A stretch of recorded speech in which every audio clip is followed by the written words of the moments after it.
वक्रतुण्ड महाकाय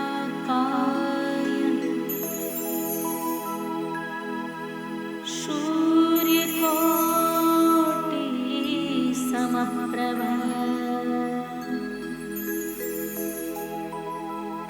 निर्विघ्नं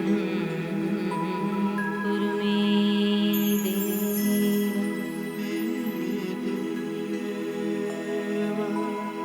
सर्वकार्येषु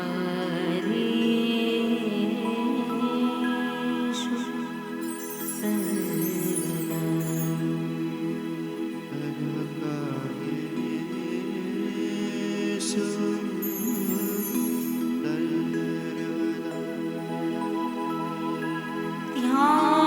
ध्यानमूलं गुरुर्मूर्ति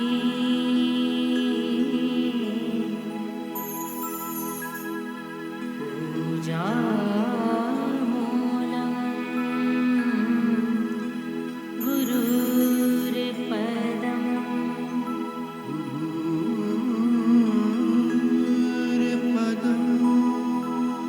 मन्त्रमूलं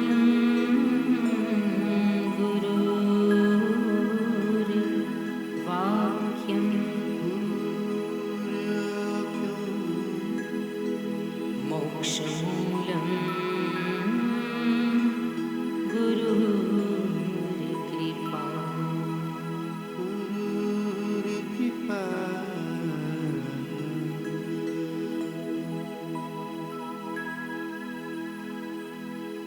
नमोऽस्तु ते व्यासविशालबुद्धे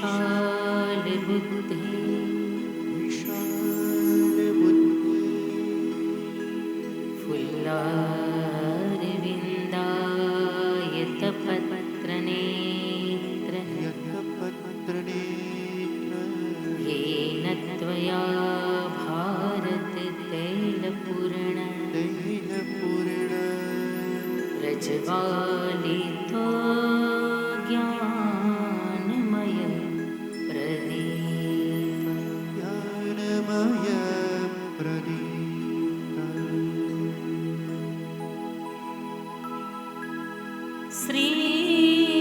श्रीकृष्णाय वासुदेवाय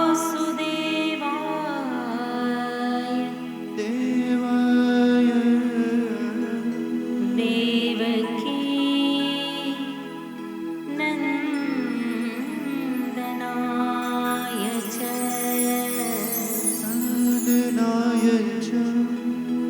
नन्दगोपकुमाराय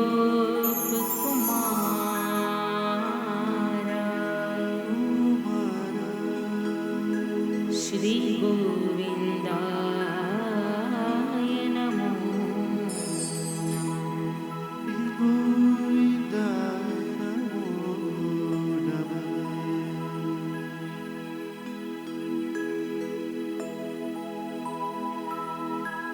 प्रभु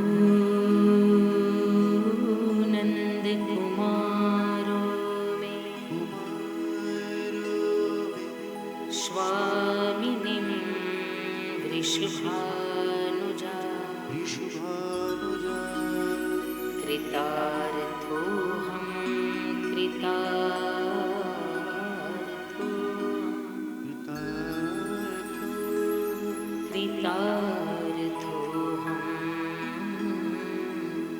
न संशय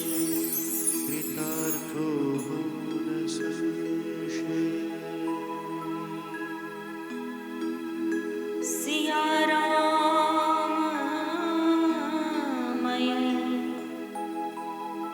सब जग जानी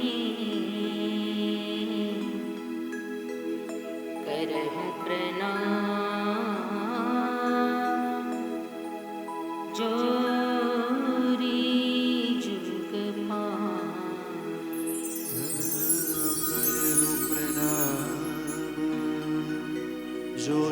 जुग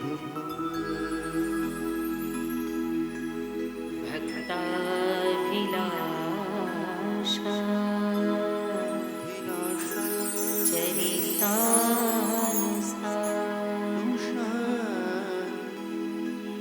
दुग्धा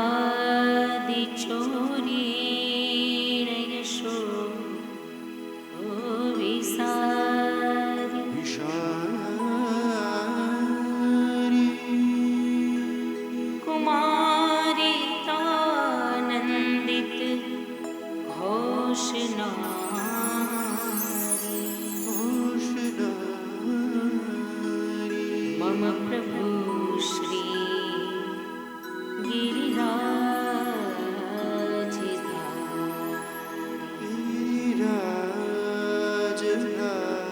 मम प्रभु श्री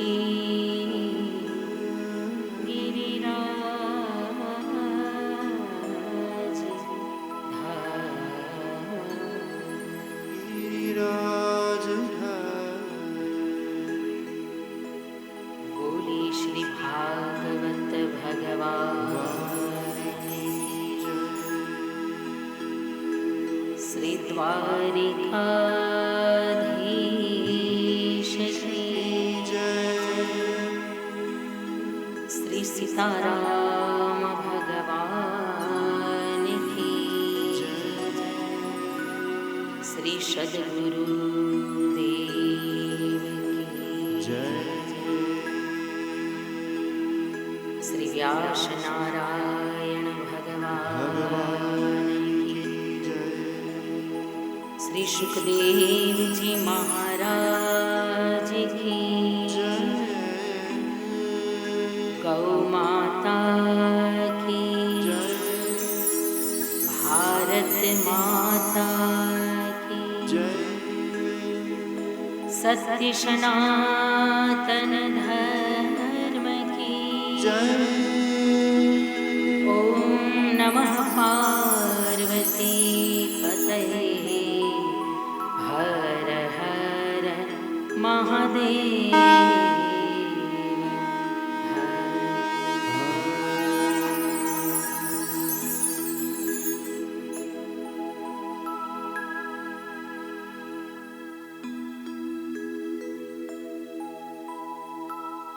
આજના મહામાંગલ્ય દિવસે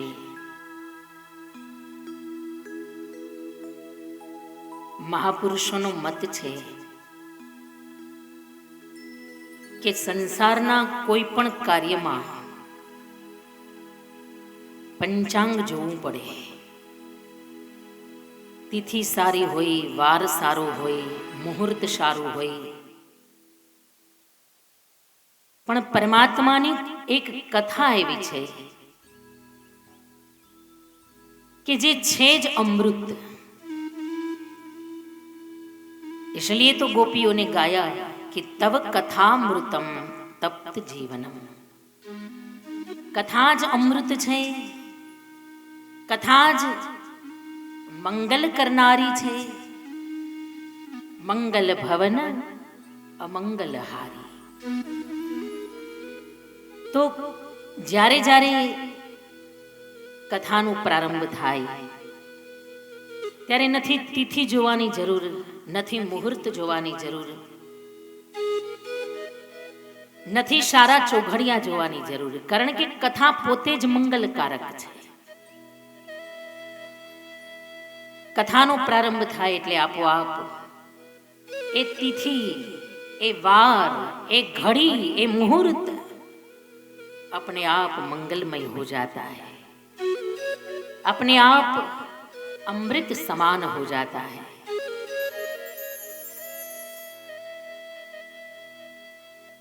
केवी आनंदनी घड़ी छे આજે.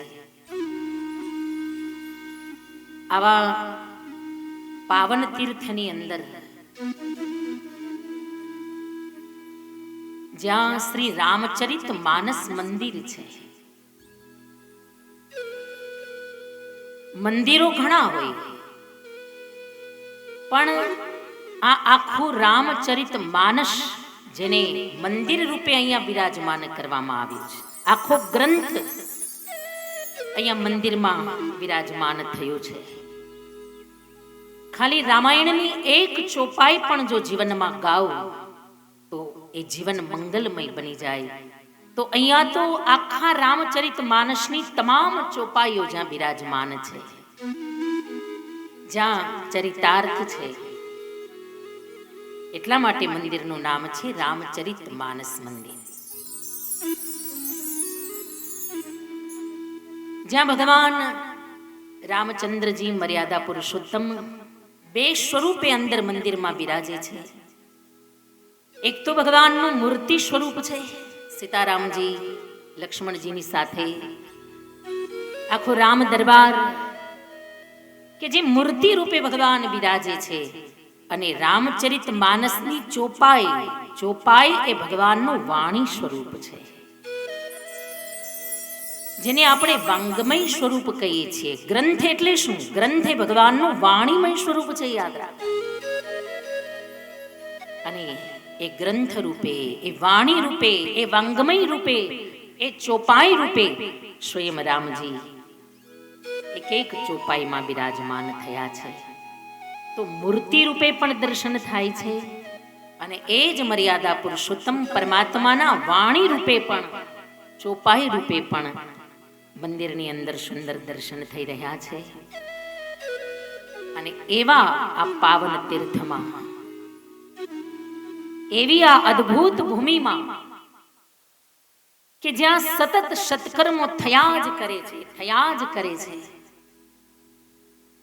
જ્યાં સત્કર્મ થતા હોય, જ્યાં સાક્ષાત પરમાત્મા બિરાજમાન હોય, એને ખાલી ભૂમિ ન કહેવાય, એને સાક્ષાત તીર્થ કહેવાય.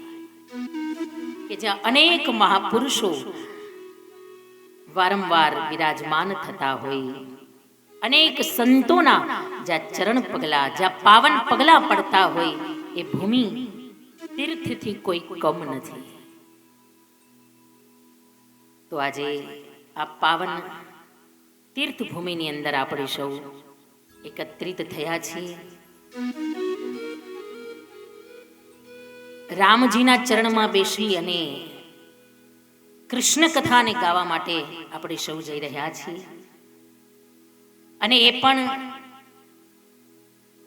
સાક્ષાત ભગવદ સ્વરૂપ સદગુરુદેવ પરમ પૂજનીય પ્રાતસ્મરણીય શ્રી હરિચરણદાસ બાપજીના આશીર્વાદથી, એમની કૃપાથી, એમની અમીમય દ્રષ્ટિથી અને એમની આજ્ઞાથી એક વસ્તુ તો સનાતન સત્ય છે કે ભાગવત કથા તો જ થાય કે એક તો ભગવંત કૃપા કરે અને બીજા સંત કૃપા કરે. આ સંત અને ભગવંત બેયની કૃપા હોય તો જ ભાગવત કથા અહીંયા બિરાજમાન થાય, તો જ ગ્રંથ મહારાજ અહીંયા બિરાજમાન થાય. એ વિના કથા ન થાય. સદગુરુદેવની આજ્ઞા છે અને પરમાત્માની કૃપા છે, ત્યારે જ અહીંયા ભાગવતજી બિરાજમાન થયા છે. અને ભાગવતજી બિરાજમાન થયા એટલે આપણા સૌના ભાગ્ય ખુલી ગયા. ભાગવત જ્યાં આવે ત્યાં ભાગ્ય આપોઆપ ખુલી જાય. તો એવી આ સુંદર અદ્ભુત આ અમૃત ધારા આજથી પ્રારંભ થવા માટે જઈ રહી છે, પ્રવાહિત થવા માટે જઈ રહી છે. અને મંદિરના સર્વે ટ્રસ્ટી ભાઈઓ, સિયારામ મંડળીના સર્વે સદસ્યો, સર્વે ટ્રસ્ટીઓ કે જેમના અથાગ પ્રયાસ દ્વારા આપણે જોઈએ છીએ કેટલા દિવસોથી, કેટલા મહિનાઓથી આ અદ્ભુત કાર્યને સંપન્ન કરવા માટે, આ એમને નથી થતું ભાઈ, આ કેવલ સંપત્તિનું પરિણામ નથી, આ કેવલ અને કેવલ પરમાત્માના આશીર્વાદનું પરિણામ છે. કથા કેવલ કૃપાથી થાય. કથા એ ક્રિયા સાધ્ય નથી, યાદ રાખજો. કથા એ કૃપા સાધ્ય છે. અને ભગવાનની કેવી કૃપા ઉતરી આ ટ્રસ્ટી મંડળ ઉપર કે આવું સુંદર આયોજન નિર્ધારિત કર્યું અને આજે કથાનો પ્રારંભ પણ થયો. અને એમાં પણ 108 શ્રીમદ ભાગવત કથાનું આ વિશાળ આ ભગીરથ આયોજન કહેવાય. આને પેલી ગંગા તો જ આવે કે જો ભગીરથ હોય તો, એવી રીતે આ કથાની ગંગા પણ તો જ આવે કે જો આ ટ્રસ્ટીઓ જ્યારે ભગીરથ બની અને આ વિશાળ કાર્ય માટે દિવસ રાત એક કરીને જ્યારે કર્મઠ બને તો જ આ ભાગીરથી ગંગા આવે. ભાગીરથીને લાવવી એટલી સહેલી નથી. ભગીરથની ત્રણ પેઢીઓ ખપી ગઈ ત્યારે આકાશી ભાગીરથી નીચે આવ્યા. એવી રીતે આ ભાગીરથી કથારૂપી ગંગા પણ ત્યારે જ આપણને સૌને પ્રાપ્ત થાય જ્યારે કોઈ ભગીરથ બને. તો એવા તમામ સિયારામ મંડળીના ટ્રસ્ટી ભાઈઓ કે જેમના અતિશય પુરુષાર્થ દ્વારા, જેમના પ્રબલ પુરુષાર્થ દ્વારા આ કાર્ય આજે પ્રારંભ થયો. 108 આ કથાના યજમાન શ્રીઓ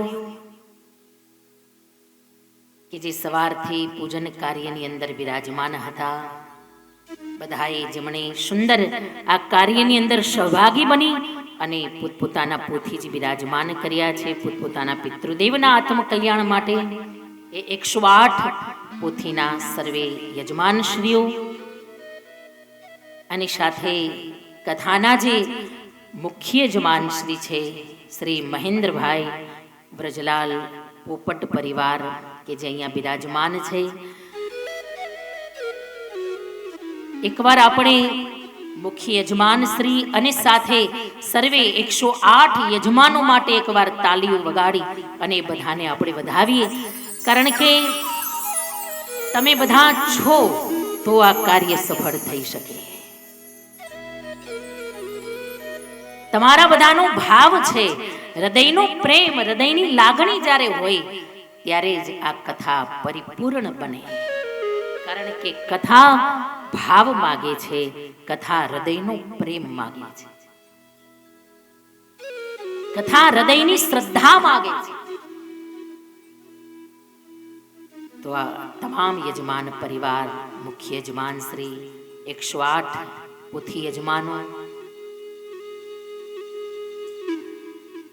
અને સાથે આપ સર્વે પધારેલા શ્રોતાજનો, ભાવિક ભક્તજનો, અહીં આજના પાવન સમય, આ સુંદર સમય કથાનો જ્યારે પ્રારંભ થાય ત્યારે નિયમ છે કે સત્સંગનો, કથાનો પ્રારંભ ત્યારે જ થઈ શકે જ્યારે પહેલા કીર્તન થાય, જ્યારે થોડી વાર પરમાત્માના નામનું સ્મરણ થાય. તો આવો 1-2 મિનિટ માટે હરિનામ સંકીર્તન દ્વારા આ વાતાવરણને નામમય બનાવીએ, વાતાવરણને પ્રભુમય બનાવીએ અને ત્યારબાદ કથાના પાવન દોરની અંદર આગળ જઈએ. 2 મિનિટ માટે ભાવથી, શ્રદ્ધાથી હરિનામ સંકીર્તન દ્વારા આ કથાના દોરમાં આગળ જઈએ. શ્રી કૃષ્ણ ગોવિંદ હરે મુરારે, શ્રી કૃષ્ણ ગોવિંદ હરે મુરારે, હે નાથ નારાયણ વાસુદેવા, હે નાથ નારાયણ વાસુદેવા, હે નાથ નારાયણ વાસુદેવા,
મને લાગે છે કે ગઈકાલના પોથી યાત્રાના હજી બધા થાકેલા જ લાગો છો. કારણ કે ઘણું બધું ચાલ્યા ને ગઈકાલે. અમે તો રથમાં બેઠા હતા, પણ ચાલવા વાળા ઘણું બધું ચાલ્યા. પણ તમને ખબર નહીં હોય કે પોથી યાત્રામાં એક એક પગલે પગલે ચાલનારાને એક એક અશ્વમેધ યજ્ઞ જેટલું ફળ પ્રાપ્ત થાય. ગઈકાલે જે બધા ચાલ્યા ને રતનપર ગામના મંદિરેથી લઈને કથા મંડપ સુધી એ એક એક પગલે પગલે અશ્વમેધ યજ્ઞ જેટલું ફળ પ્રાપ્ત થયું છે બધા ચાલનારા પોથી યજમાનો.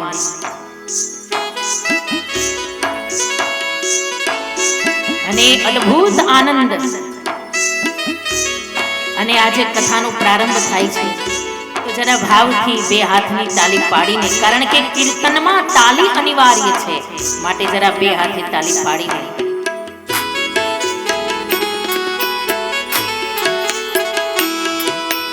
હે નાથ નારાયણ વાસુદેવા, નાથ નારાયણ વાસુદેવા, હે નાથ નારાયણ વાસુદેવા, હે નાથ નારાયણ વાસુદેવા, હે નાથ નારાયણ વાસુદેવા, હે નાથ નારાયણ વાસુદેવા, હે નાથ નારાયણ વાસુદેવા. હે નાથ નારાયણ વાસુદેવા. હે શ્રી કૃષ્ણ ગોવિંદ હરે મુરારી, શ્રી કૃષ્ણ ગોવિંદ ભાવસે, હે શ્રી કૃષ્ણ ગોવિંદ હરે મુરારી, શ્રી કૃષ્ણ ગોવિંદ હરે મુરારી.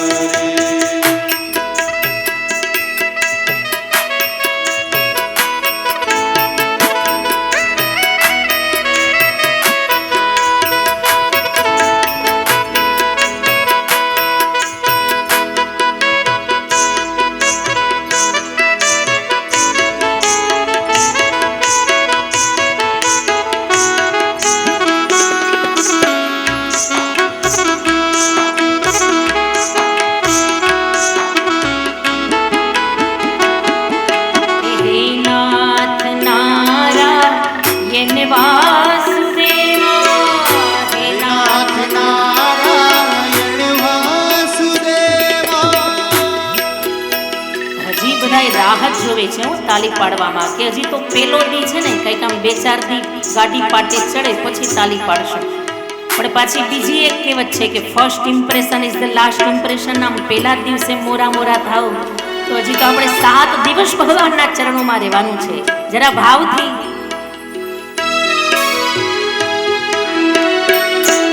હે નાથ નારાયણ વાસુદેવા, હે નાથ નારાયણ વાસુદેવા, હે નાથ નારાયણ વાસુદેવા, હે નાથ નારાયણ વાસુદેવા, હે નાથ નારાયણ વાસુદેવા.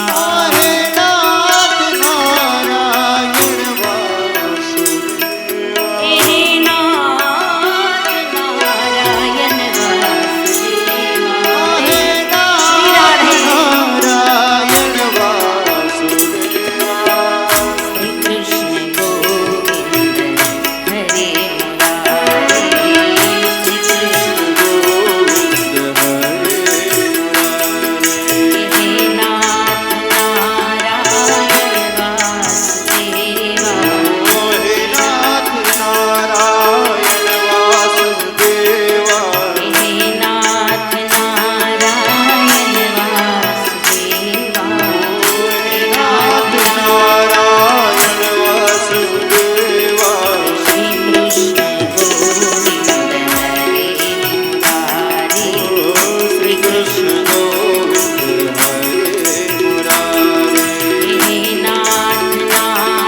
કૃષ્ણ શ્રી રાધે ગોવિંદ હે નાથ નારાયણ વાસુદેવા હે નાથ નારાયણ વાસુદેવા હે નાથ નારાયણ વાસુદેવા હે નાથ નારાયણ વાસુદેવા શ્રી કૃષ્ણ શ્રી કૃષ્ણ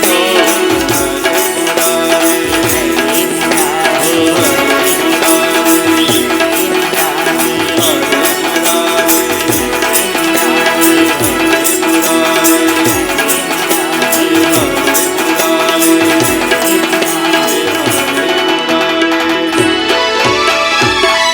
બોલીએ શ્રી ભાગવત ભગવાન કી જય શ્રી સીતારામ ભગવાન કી જય શ્રી સદગુરુ દેવ કી જય ઓમ નમો ભગવતે વાસુદેવાય.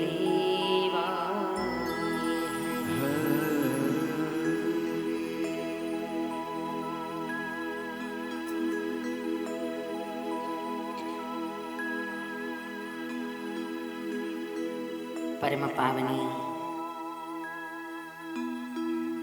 કલિમલ હરની પુતાંત કરણી શ્રીમદ ભાગવતી કથા કથા માગે છે પણ શાંતિ અને કથા આપે છે પણ શાંતિ. આપણી પાસેથી કથા કેવલ અને કેવલ શાંતિ માગે છે અને એનાથી વિશેષ આપણે બીજું આપી પણ શું શકીએ કથાને?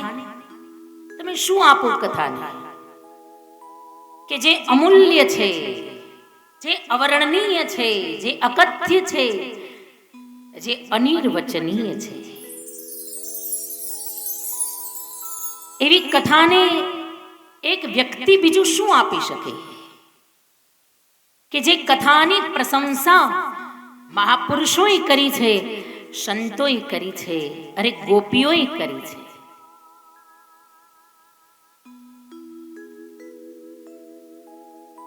કથાને બીજું કંઈ આપવાનું નથી, કેવલ અને કેવલ શાંતિ. અને આપણે કથાને વાતોની શાંતિ, શબ્દની શાંતિ જો આપીએ તો કથા પણ સામે શાંતિ જ આપશે. અને કથા જે શાંતિ આપે એ શાંતિ નાશવંત નથી, એ શાંતિ શાશ્વત છે. યાદ રાખો, કથા દ્વારા જે શાંતિ પ્રાપ્ત થાય એ શાંતિનો ક્યાંય વિનાશ થતો નથી, એ શાંતિ કાયમ ટકે છે, એ શાંતિ નિત્ય છે. અને કથા જે શાંતિ આપે એવી શાંતિ જગતમાં બીજું કોઈ ના આપી શકે.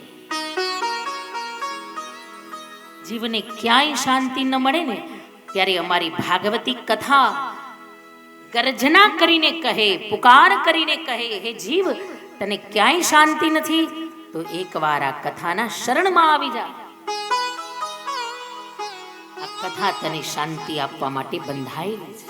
કથા શાંતિ આપવા માટે વચનબદ્ધ છે.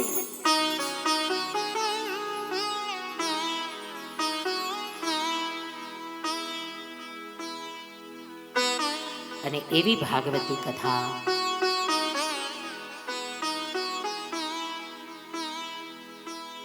આજના પ્રથમ દિવસે આપણે સુંદર કથાના મહાત્મ્યનો પ્રારંભ કરવા જઈ રહ્યા છીએ.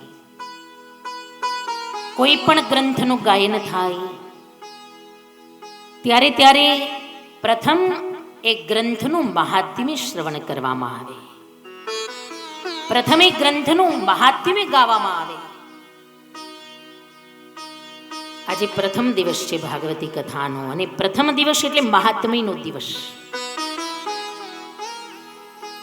અને મહાત્મ્યનો જો સીધો ને સાદો અર્થ કરીએ તો મહાત્મ્ય એટલે સાવ સીધી સાદી ભાષામાં જો જોઈએ તો મહાત્મ્ય એટલે પરિચય, મહાત્મ્ય એટલે ઓળખાણ, મહાત્મ્ય એટલે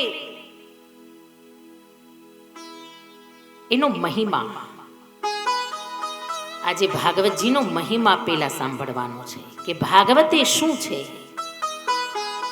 ભાગવતનો મહિમા કેવો છે, ભાગવતનો પરિચય કેવો છે. અને એકવાર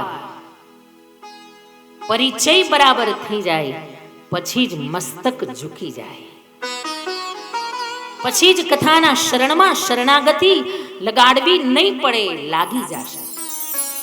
કારણ કે પરિચય એકવાર મળી જાય, ઓળખાણ બરાબર મળી જાય, એનો મહિમા ખબર પડી જાય.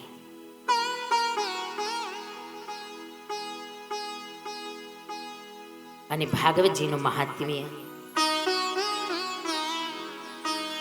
બે ગ્રંથોએ મુખ્યતઃ ગાયું છે. આ જે મહાત્મ્ય કથા છે એ ખુદ ભાગવતીજીએ નથી ગાઈ. ભાગવત પોતાનો પરિચય પોતે ન આપી શકે. કોઈ પણ વ્યક્તિ પોતાનો પરિચય પોતે ન આપે એ તો આત્મશ્લાઘા કહેવાય ને. પોતાના વખાણ પોતે ન કરે, પણ એના વખાણ, એનો પરિચય, એનો મહિમા કોઈ બીજી વ્યક્તિ બતાવે તો એ સારું લાગે.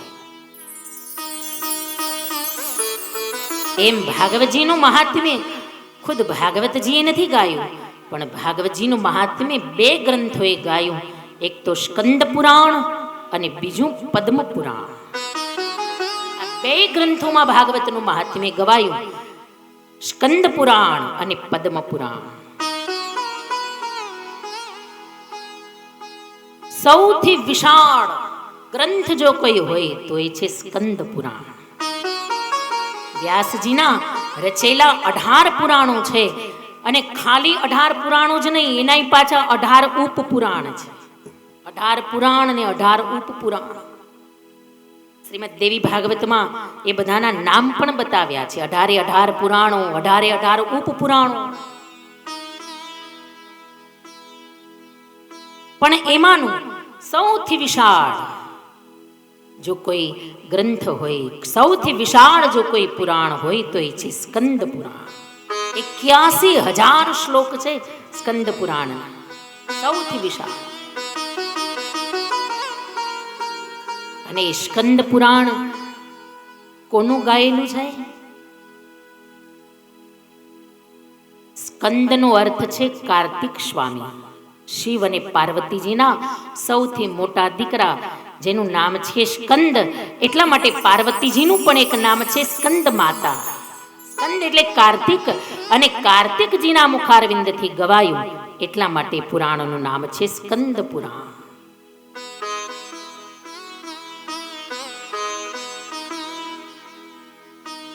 સ્કંદ પુરાણ એણે ભાગવતજીનો મહિમા ગાયો. અને બીજું પુરાણ છે પદ્મ પુરાણ.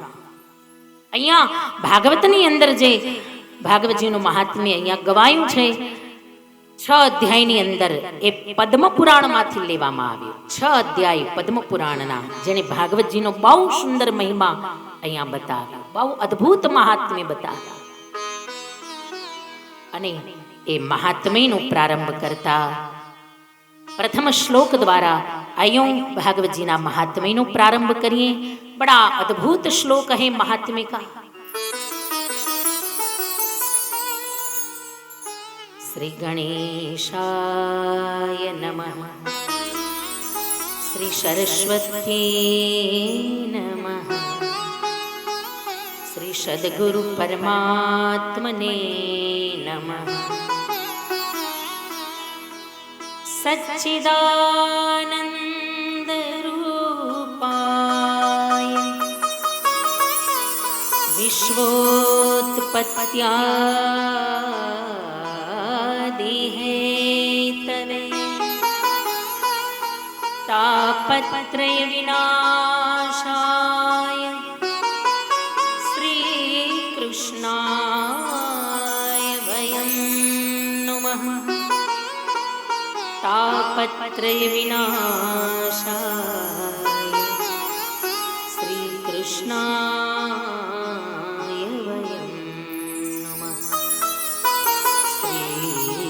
કૃષ્ણાય વયં નમઃ.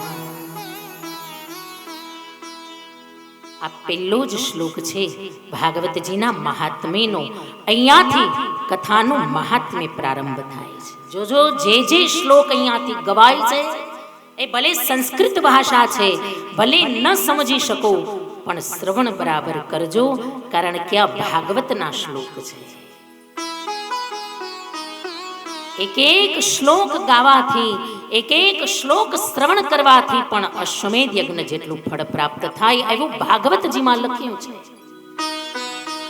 ખાલી શ્લોક શ્રવણ કરો તો એ અશ્વમેધ યજ્ઞ જેટલું ફળ પ્રાપ્ત થાય.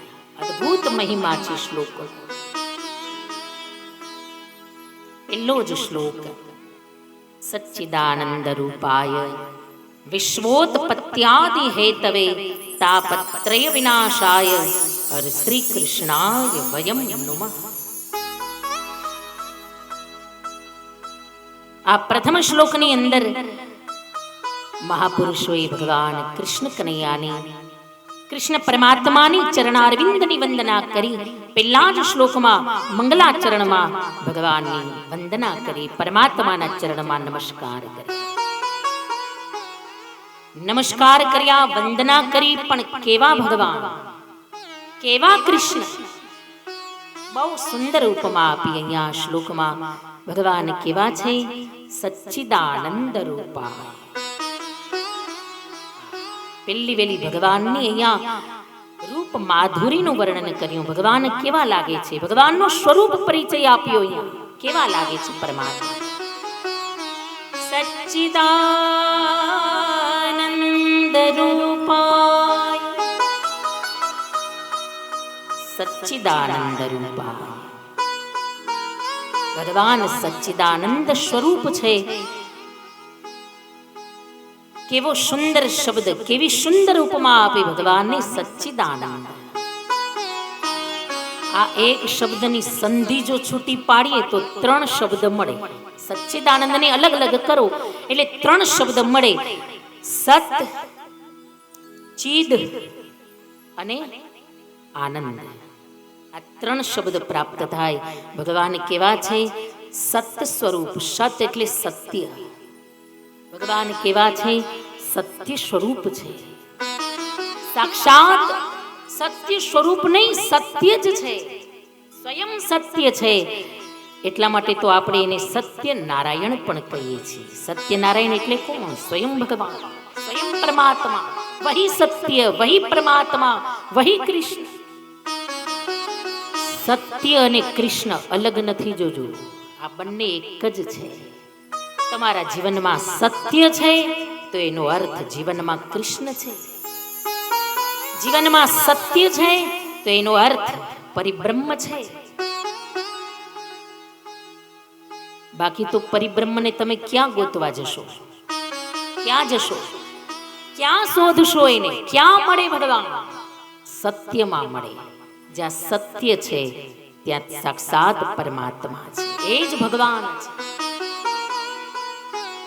હા, થોડું કઠિન છે. સત્ય કઠિન છે. સત્યનું આચરણ કરવું કઠિન છે. અને એમાંય સત્યના માર્ગ ઉપર ચાલવું તો વળી,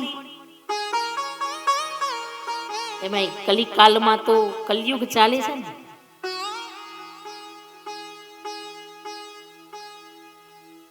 ઘણાય તો જાણી જોઈને બોલે, અરે કલયુગ જ એવો છે, જમાનો જ એવો છે, એટલે ખોટું બોલવું જ પડે એમ કરીને બોલે. પાછા બોલવું જ પડે, હાલે જ નહીં.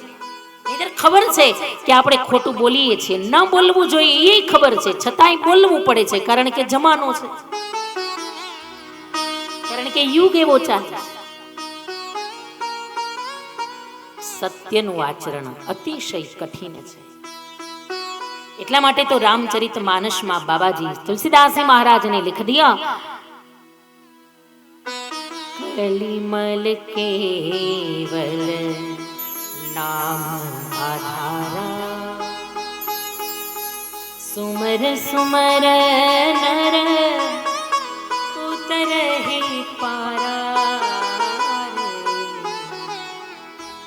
સત્ય સ્વરૂપ ભગવાનનું નામ છે અને નામના આધારે જીવ ભવસાગર તરી જાય.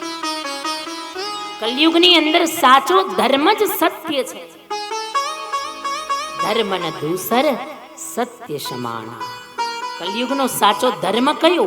સત્યના માર્ગ ઉપર ચાલવું. આ સર્વશ્રેષ્ઠ ધર્મ છે, યાદ રાખો. અને જીવનમાં સત્ય છે ત્યાં બધું જ છે. સત્ય છે તો યશ છે, કીર્તિ છે, વિજય છે, લક્ષ્મી છે, રિદ્ધિ સિદ્ધિ છે, બધું છે. પણ સત્ય છે તો એક સત્ય ગયું તો પાછળ પાછળ આ બધું ચાલ્યું જશે, આ બધું જ વયું જશે.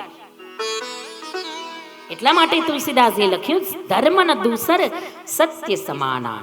સાચો ધર્મ જ કલયુગનો સત્ય છે. સત એટલે સત્ય. બીજો શબ્દ છે ચિદ. ચિદનો અર્થ છે જ્ઞાન.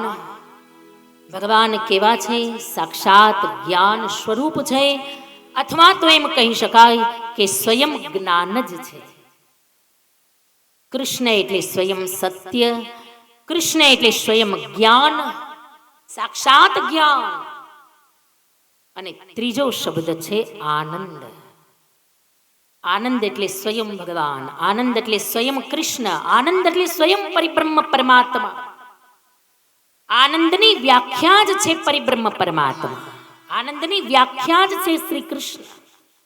આનંદને અને કૃષ્ણને તમે જુદા ન કરી શકો. આનંદ એટલે જ કૃષ્ણ, આનંદ એટલે જ પરમાત્મા. એટલા માટે અહીંયા ભગવાનને સુંદર ઉપમા આપી, સચ્ચિદાનંદ રૂપાય. ભગવાન કેવા છે? સચ્ચિદાનંદ સ્વરૂપ છે. સ્વાભાવિક છે, કલયુગનો માણસ છે એટલે તરત મનમાં પ્રશ્ન થાય કે સત્ય, જ્ઞાન અને આનંદ જેનામાં છે એવા પરમાત્મા સચ્ચિદાનંદ, એને સચ્ચિદાનંદ કહેવાય. તો આ ત્રણેય વસ્તુ આપણામાંય છે, માણસમાંય છે ને, છતાંય માણસને સચ્ચિદાનંદ ન કહેવાય. નહીતર આપણામાંય ત્રણેય વસ્તુ છે. સત્ય પણ છે, જ્ઞાન પણ છે અને આનંદે છે. કેવો આનંદ છે જુઓ, હમણાં બધા ધૂનમાં કેવા મંડ્યા હતા નાચવા, કેવા મંડ્યા બધા રાસ રમવા, એ આનંદ છે ને. તો આ ત્રણેય વસ્તુ આપણામાં છે, તો કોઈ માણસને સચ્ચિદાનંદ કેમ ન કહી શકાય? તો સંતોએ બહુ સુંદર અર્થ બતાવ્યો કે માણસમાં પણ આ ત્રણેય વસ્તુ છે. સત્ય છે, જ્ઞાન છે, આનંદ છે. પણ માણસની અંદર આ ત્રણેય વસ્તુ પરિપૂર્ણ નથી, અપૂર્ણ છે, અધૂરી છે. આપણામાં સત્ય છે પણ અધૂરું છે. ક્યારે અસત્યનો આશરો લઈ લઈએ કંઈ નક્કી નહીં. સત્ય છે પણ અપૂર્ણ છે. બીજું જ્ઞાન, ગમે એવો જ્ઞાની દુનિયામાં હોય પણ કોઈ એવો દાવો ન કરી શકે કે હું પરિપૂર્ણ જ્ઞાની છું. કંઈક તો એવી વસ્તુ છે કે એના માટે અજાણ છે, એના માટે અપરિચિત છે, એના માટે અજ્ઞાની છે. જ્ઞાન પણ આપણામાં પૂર્ણ છે. અને ત્રીજો આનંદ.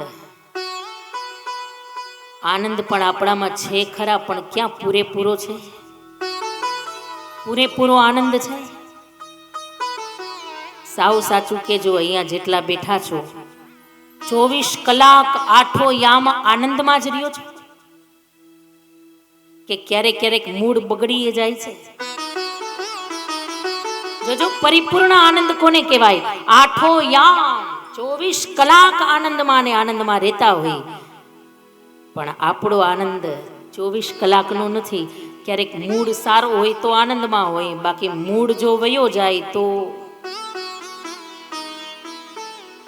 સામેવાળા જય શ્રી કૃષ્ણ કરે તોય આપણે ન બોલાવીએ, કાં તો કે મૂડ નથી અત્યારે બોલાવતા નહીં. ઘણા કે ને અત્યારે બોલાવતા નહીં, અત્યારે મગજ ઠેકાણે નથી. લે, તારું મગજ આમ થઈ ક્યારે ઠેકાણે હોય છે? આપણો આનંદ આપણા મૂડ ઉપર આધારિત છે. મૂડ સારો તો આનંદ, મૂડ વયો જાય તો આનંદ વયો જાય. જ્યારે ભગવાન પરિપૂર્ણ આનંદ છે. પરમાત્મા પરિપૂર્ણ સત્ય છે. પરમાત્મા પરિપૂર્ણ જ્ઞાન. એક ભગવંત અને બીજા એના સંત. એક ભગવાનમાં ત્રણેય વસ્તુ પરિપૂર્ણ છે અને બીજા ભગવાનના સંતોમાં પણ આ ત્રણેય વસ્તુ પરિપૂર્ણ છે. સત્ય, જ્ઞાન અને આનંદ. પરમાત્માના સંતોમાં ત્રણેય વસ્તુ પરિપૂર્ણ છે. સંતોને તમે જુઓ, આઠો યામ આનંદમાં હોય. જ્યારે જુઓ ત્યારે કોઈ પણ પરિસ્થિતિ જીવનમાં આવે પણ સદા અને માટે આનંદમાં રહે, એનું નામ સંત.